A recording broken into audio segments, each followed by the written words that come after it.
ძალიან არასასიამოვნო იყო ამ ვიდეოს ყურება და ვფიქრობ, რომ მასპინძელი ქვეყნის დროშას ასე არ უნდა მოექცე,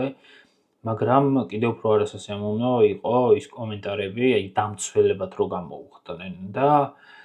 რა იცოდა რომ დროშა იყო და იმ ადამიანს რო განწყავენ, ვინც დროშა ისროლა, კი შეიძლება დროშის სროლა სცენაზე არ არის სწორი, მაგრამ თუ პირველად იყავით კონცერტზე და ცხოვრებაში არაფერი არ გინახავთ, გეტყვით, რომ ეს მსგავსი რამე პირველად არ მომხდარა და ძალიან ხშირად ხდება, როცა სცენაზე დროშას ისვრიან. და თუ ვერ მიხვდა რომ დროშა იყო, მაშინ როცა მთელი სტადიონი ქართული დროშებით იყო სავსე, ან დალტონიკია, ან დებილი.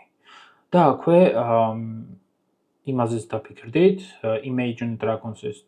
სოლისტი დენ რეინოლდსი როგორ ახერხებს ყოველ ჯერზე დაინახოს ეს დროშა და ასე არ მოექცეს.